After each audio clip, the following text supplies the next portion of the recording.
Assalamualaikum warahmatullahi wabarakatuh. Saya di sini sebagai pembaca hasil Basu Masail Pondok Pesantren Mambaul Ulum Amsilati. Langsung saja, soal yang pertama. Sebagai seorang muslim, pastinya kita sering melihat dekorasi ayat suci Al-Quran di tembok-tembok masjid, terutama masjid yang bernuansa modern. Hal itu dilakukan untuk memperindah masjid sehingga kita nyaman beribadah di dalamnya. Pertanyaan yang pertama, apakah hukum menghias masjid dengan dekorasi ayat suci Al-Quran?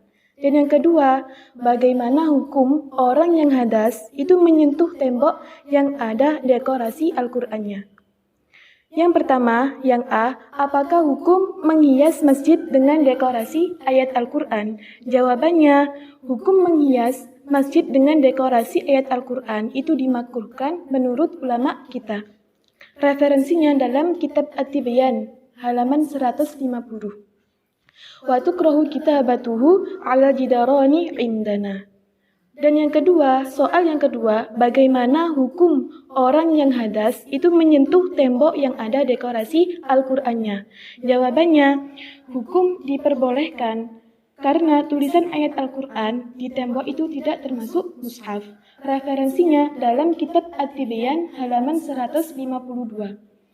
Ida masul muhadditsi awil junubi awil haidi aw hamala kitaban min kutubil fiqhi aw ghairihi minal ulumi wa fihi ayatun minal Qur'an aw thawban mutarradan bil Qur'an aw darahima aw dananira manqushatan bih aw hamlu mata'an fi jumlati mushaf aw lamsul jidar awil hulwi awil khubzi al manqushati bih fal madhhabu sahih jawazu hadha kulli bi annahu laysa bi mushaf. Soal yang kedua, sebagai pencinta ikan hias, kami ada kejanggalan seputar kesucian air ketika ikan tersebut membuang kotoran. Karena bagaimanapun juga, ikan adalah makhluk hidup yang setiap harinya makan, sehingga pasti mengeluarkan kotoran sebagaimana hewan lainnya. Dan terkadang ikan tersebut mati di dalam akuarium sebelum dikeluarkan. Pertanyaannya, yang A, apakah hukum air yang ada kotoran ikan? Dan yang B, apakah hukum air ketika ada bangkai ikan hias di dalamnya? Yang A, apakah hukum air yang ada kotoran ikan? Jawabannya, itu ada dua pendapat. Yang pertama, menurut qaul ashah. Menurut qaul ashah, kotoran ikan, belalang, dan perkara yang keluar dari mulutnya itu dihukumi najis.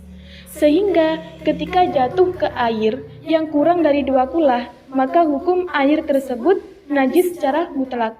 Namun ketika lebih dari 2 kulah, maka hukum air tersebut suci selama tidak ada perubahan.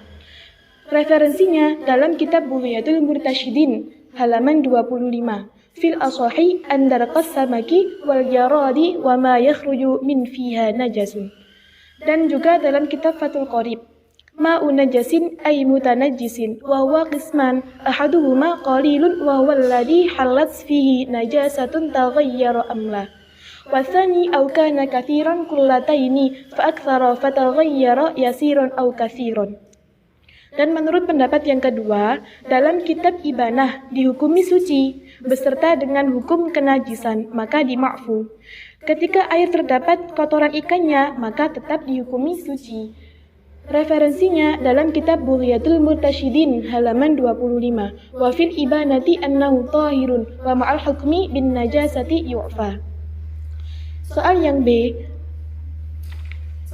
itu apakah hukum air ketika ada bangkai ikan hias di dalamnya? Jawabannya, hukumnya suci karena apa? Karena ikan itu dihukumi suci. Referensinya dalam kitab Fathul Qarib.